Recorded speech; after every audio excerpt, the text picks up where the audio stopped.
இது மகிமை நேரம். கர்த்தர் இரட்சகருமாகிய இயேசு கிறிஸ்துவின் இனிதான நாமத்தினாலே மகிமை டிவி நேயர்களை நான் மறுபடியுமாக நான் வாழ்த்துகிறேன். இந்த நாட்களிலும் ஜெபம் எதற்காக நாம் ஜெபிக்க வேண்டும், வேதத்தில் எதற்காகவெல்லாம் ஜெபிக்க வேண்டும் என்று இயேசு கிறிஸ்து சொல்லியிருக்கிறார், அப்போஸ்தலர்கள் மூலமாக சொல்லியிருக்கிறார், தீர்க்கதரிசிகள் மூலமாக என்று சொல்லியிருக்கிறார் என்று வேதத்தில் உள்ள வசனங்களில் இருந்து நாம் தியானித்து வருகிறோம். கடந்த நாளிலே சோதனைக்குட்படாமல் விழித்திருந்து ஜெபியுங்கள் என்று இயேசு கிறிஸ்து தன்னுடைய சீஷர்களுக்கு சொன்னார். அதே போல நாமும் சோதனைக்குட்படாமல் ஜெபிக்க வேண்டும் என்பதை குறித்து நான் தியானித்தோம். இன்றைக்கும் எதற்காக ஜெபிக்க வேண்டும் என்று ஆண்டவர் சொல்கிறார். தன்னுடைய மலை பிரசங்கத்திலே இயேசு கிறிஸ்து சொல்கிறார், உங்களுடைய சத்துருக்களை சிநேகியுங்கள், உங்களை சபிக்கிறவர்களை ஆசீர்வதியுங்கள், உங்களை பகைக்கிறவர்களுக்கு நன்மை செய்யுங்கள், உங்களை நிந்தித்து உங்களை துன்பப்படுத்துகிறவர்களுக்காக ஜெபம் பண்ணுங்கள் என்று சொல்றாரு. பிரியமானவர்களே, இப்ப ஜெபம் பண்ணுங்கள் அப்படின்னு நம்ம சொல்லும் பொழுதே நமக்காக, நம்முடைய குடும்பத்திற்காக, நம்முடைய பிள்ளைகளுக்காக நாம் வேண்டிக் கொள்வது வழக்கமான ஒன்று, நம்முடைய திருச்சபைகளுக்காக வேண்டிக் கொள்வது வழக்கமான ஒன்று. ஆண்டவர் சொல்லுகிறாரு, உன்னை நிந்தித்தவர்களுக்காகவும் உன்னை பகைக்கிறவர்களுக்காகவும் நீங்க ஜெபம் பண்ணுங்கள் சொல்றாரு. யாக்கோபு தன்னுடைய நிருபத்துல சொல்றாரு, நீங்க துன்பப்பட்டால் ஜெபம் பண்ணுங்க. இயேசு கிறிஸ்து சொல்றாரு, உங்களை யாரு துன்பப்படுத்தினார்களோ, நீங்க துன்பப்படும் பொழுது உங்களை யாரு துன்பப்படுத்தினார்களோ, உங்களை யாரு நிந்திக்கிறார்களோ அவர்களுக்காக நீங்க ஜெபம் பண்ணுங்கன்னு சொல்றாரு. இயேசு கிறிஸ்து அதே மாதிரி ஜெபம் பண்ணி நமக்கு முன்மாதிரியை காமித்தார் அல்லவா. அவர் சிலுவையிலே அவர் அறையப்படும் பொழுது தன்னை சுற்றி நின்று தன்னை பரியாசம் பண்ணி தன்னுடைய அநியாயமாக தனக்கு தீர்ப்பு செய்து தன்னை சிலுவை மரணத்திற்கு ஒப்பு கொடுத்த அந்த யூதர்கள், அந்த ஆலோசனை சங்கத்துக்காரர்கள், அந்த பிலாத்து, ஏரோது எல்லாரும் அழிந்து போகக்கூடாது, தேவகுமாரனுக்கு விரோதமாய் பாவம் செய்தார்கள், தன்னை துக்கப்படுத்தினார்கள், அவருடைய ஆத்துமா அழிந்து போகக்கூடாது என்பதற்காக தேவனை நோக்கி அந்த சிலுவையிலே அவர் முதல் மன்றாட்டை செய்தார் என்று நாம் பார்க்கிறோம். பிதாவே, இவர்களுக்கு மன்னியும், தாங்கள் செய்கிறது என்னதென்று அறியாதிருக்கிறார்களே என்று அவர் பிதாவை நோக்கி வேண்டிக் கொண்டார்.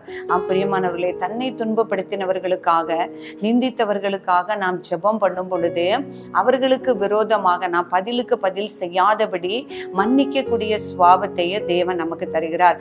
அதே போல அந்த துன்பத்தில் இருந்து நமக்கு ஜெயத்தையும் தருகிறார். நாம் துன்பம் வரும் பொழுது, ஏன் எனக்கு இந்த துன்பம் வந்துருச்சு, இப்படி எனக்கு பண்ணிட்டாங்களேன்னு சொல்லி நமக்காக மட்டும் அந்த தேவனிடத்துல அந்த துன்பத்திலிருந்து என்னை மீட்டணும் என்று ஜெபிப்பதை விட, நம்மளை துன்பப்படுத்தினவர்களுக்காக ஜெபம் பண்ணும் பொழுது நமக்கு துன்பத்திலிருந்து விடுதலையும் கிடைக்கிறது, அவர்களை மன்னிக்கக்கூடிய சுபாவத்தையும் கர்த்தர் நமக்கு தருகிறார். வேதத்தில் அநேக காரியங்களை, பரிசுத்தவான்களை நாம் பார்க்க முடியும்.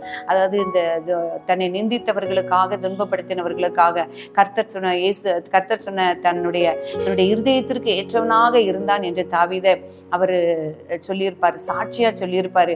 ஏன் அப்படின்னு சொன்னா, அந்த தாவீது அநேக அவன் மீறுதல்கள், பாவங்கள் செய்திருந்தாலும் அந்த சவுலி நிமித்தம் தன்னை எவ்வளவு தூரம் அவன் துன்பப்படுத்தினாலும் அவருக்காக வேண்டிக் கொண்டான் என்று நம்ம பார்க்க முடியுது. அதே மாதிரி அந்த முதல் இரத்த சாட்சியாக மரித்த அந்த ஸ்தேவானை குறித்து பார்க்கும் பொழுது, அவர் கிறிஸ்துவுக்காக அவர் இஸ்ரவேல் ஜனங்கள்கிட்ட பிரசங்கம் பண்ணும் பொழுது அவரை கல்லெறியும்படியாய் அவங்க எல்லாரும் இருந்தாங்க. அப்போ முழங்கால் படிட்டு அவர் ஜெபம் பண்றாரு, இவருடைய பாவங்களை இவர்கள் தலையின் மேல விழவிடாதையும் என்று சொல்லி அவர்களுடைய பழி, தன்னை கொன்றதற்கான இரத்த பழி அவர்களிடத்துல வந்துடக்கூடாது என்கிறதற்காக முழங்கால் படியிட்டு அந்த ஜெபித்தார் என்று பார்க்கிறோம். அப்படியே நம்முடைய வாழ்க்கையிலும் இயேசு கிறிஸ்துவை பின்பற்றுகிறவர்களாகிய நாம் அவருடைய தீர்க்கதரிசனுடைய வார்த்தைகளையும் ஆண்டவரை உணர்ந்து கொள்ளுகிறவர்களாகிய நாம், நம்மை நிந்திக்கிறவர்கள்,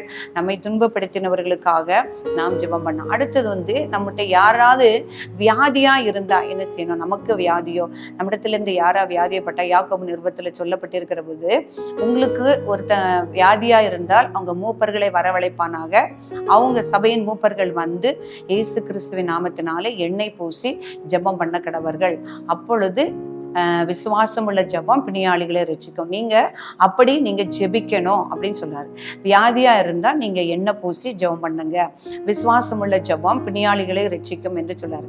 அப்போ இந்த வியாதி நம்முடைய மாம்சத்தினாலோ அல்லது நம்முடைய பாவத்தினாலோ வந்திருந்தா ஆண்டவர் என்ன சொல்றாரு, நீங்க வியாதிப்பட்டா அது குணமாகும்படி நீங்கள் ஒருவர் மேல் ஒருவர் அந்த ஒருவருக்கொருவர் உங்களுடைய பாவங்களை அறிக்கையிட்டு ஒருவருக்காக நீங்க ஒருவர் ஜெபம் பண்ணுங்கள் அப்படின்னு சொல்றாரு.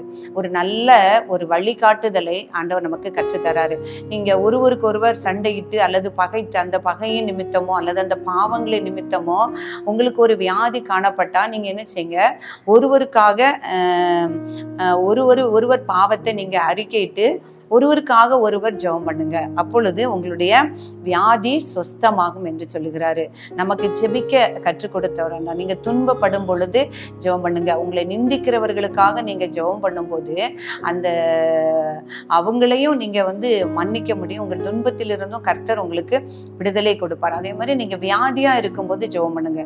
யாருக்காக ஜெபம் பண்ணுங்க? என்னுடைய வியாதி சுகமாகணும் நம்ம ஜெபம் பண்றோம். ஒருவருக்கு ஒருவர் நீங்க என்ன செய்யுங்க, பாவங்களை அறிக்கையிட்டு ஒருவருக்காக நீங்க ஜெபம் பண்ணும் பொழுது நீங்கள் சொஸ்தமடைய முடியும். அதே போல சபையில வியாதிப்படும் பொழுது மூப்பர்கள் வரவழைத்து எண்ணெய் பூசி ஜெபம் பண்ணும் பொழுது அந்த விசுவாசம் உள்ள ஜெபம் பிணியாளிகளை ரட்சிக்கும் என்று சொல்லப்படுகிறது.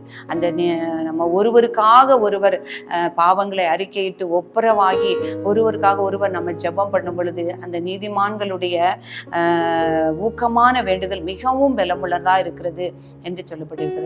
பிரியமானவர்களே, இந்த நாளிலும் எதற்காக நான் ஜெபிக்க வேண்டும்? தன்னை துன்பப்படுத்துகிறவர்களுக்காகவும் தன்னை நிந்திக்கிறவர்களுக்காகவும் ஜெபம் பண்ணும். துன்பம் வரும் பொழுது நான் ஜெபம் பண்ணணும் என்பதை குறித்து தியானிக்க கர்த்தர் கிருபை செய்தார். அப்படியே நம்முடைய ஜெப வாழ்க்கையில நான் ஜெபிக்கும் பொழுது நம்மை நிந்திக்கிறவர்கள், என்னை துன்பப்படுத்துறவர்களை நினைத்து ஜெபிக்க கர்த்தர் கிருபை தரும்படியாக நான் ஜெபிப்போம்.